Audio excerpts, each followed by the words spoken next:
যে কোনো ডাক্তার আমাদের না কোনো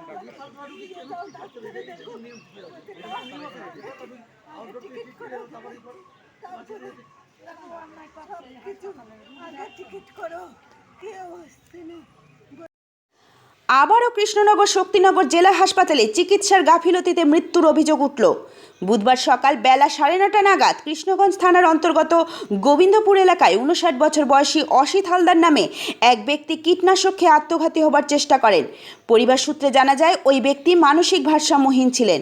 এরপর গুরুতর অসুস্থ অবস্থায় তাকে কৃষ্ণগঞ্জ গ্রামীণ হাসপাতালে নিয়ে গেলে সেখানে অবস্থার অবনতি হওয়াতে তাকে স্থানান্তরিত করা হয় কৃষ্ণনগর শক্তিনগর জেলা হাসপাতালে।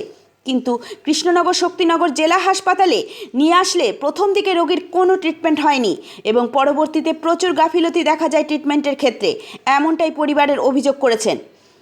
ওই পেশেন্টকে যখন বেডে দিয়ে স্যালাইন দেওয়ার চেষ্টা করা হয় ততক্ষণে তার মৃত্যু হয়ে গেছে। এরপর এই পরিবারের লোক খুবই ফেটে পড়েন। তারা বলেন, শক্তিনগর জেলা হাসপাতালে চিকিৎসার গাফিলতি শুনেছিলাম, কিন্তু আজ নিজের চোখে দেখলাম। এবং আরও বলেন, এই পরিণতি যেন অন্য কোনো রোগীর ক্ষেত্রে না হয়। অবশ্যই এ বিষয়ে তারা হাসপাতাল সুপারের কাছে একটি লিখিত অভিযোগ করেন। নদিয়া থেকে কোহলি দেবনাথের রিপোর্ট, সুন্দর বাংলা নিউজ। কি ঘটনা ঘটেছে? আমি প্রথমে আমার বাবা বাড়ি থেকে নিয়ে আসলাম কৃষ্ণগঞ্জ হসপিটালে। ওখানে সঙ্গে সঙ্গে একটা ওষুধ দিয়ে 5টি দিলে অ্যাম্বুলেন্সে করে শক্তিনগরে। কি হয়েছিল আপনার বাবার? আমার বাবা মাথার একটু সমস্যা ছিল, কীভাবে কি ওষুধ খেয়ে নিয়েছিল, বিষ ওষুধ। তারপরে এখানে ওখান থেকে ডাক্তার বললে অক্সিজেন যেন না খোলা হয়। তারপরে ওই অ্যাম্বুলেন্সে অক্সিজেন লাগিয়ে স্যালাইন দিয়ে নিয়ে আসলাম এখানে এসে তাড়াতাড়ি ওই যে গাড়ি চালাচ্ছিল সে বললো পেশেন্ট খুব খারাপ, টেচার নেই। হসপিটালের ভিতর থেকে টেচার নিয়ে আসলো, অক্সিজেন খুলে দিল। আমি বলছি অক্সিজেন খুলতে না করেছে, বললে ভিতরে গিয়েই দিয়ে দেবে। টেচারে করে পেশেন্ট নিয়ে চলে গেল। তারপরে ইমার্জেন্সির সামনে গেলাম, আমার বাবাকে ঠোকাতে যাচ্ছি, বলছে না না এখন না, এখানে দাঁড়ান। সাইড করে 20 মিনিট ওখানে দাঁড় করে রেখে দিল। রাখার পরে কোনো ডাক্তার সিস্টার কেউ আসেনি।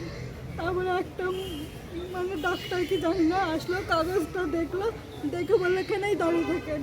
আমাকে বললো 5 যান। আমি 5-এ গেলাম। 5 নম্বর কাউন্টার থেকে এসে আমাকে বললো 1-এ যান। আমি 1-এ গেলাম। আবার বলছে 5-এ যান, গেলাম।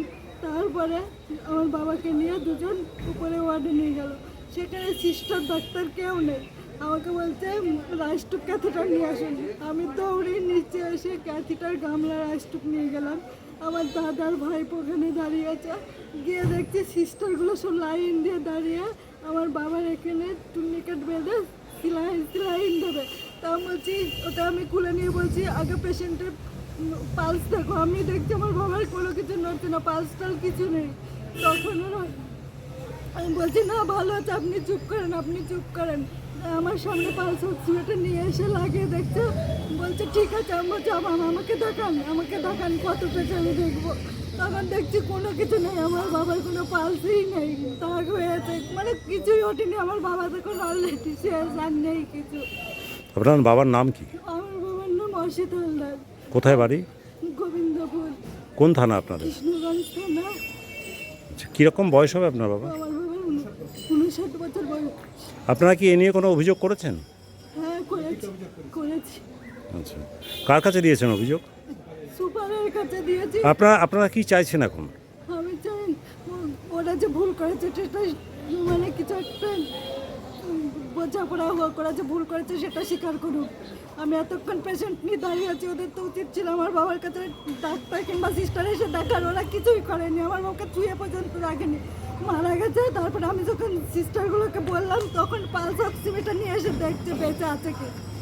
আর তার আগে স্যালাইন দেবে বলে আমি যখন ছুরিয়ে নিয়ে বলছি এখনও আমার বাবা বেঁচে নেই, এখন স্যালাইন দিয়ে কী হবে। তখন বলছে না বেঁচে আছে, আপনি চুপ করেন না। বলছি না আমার বাবা বেঁচে নেই। আমি ডাকছি, ডাকছি বাবা করে, আমার বাবার নড়ছে তো পালস কিচ্ছু নেই তখন আমার বাবার।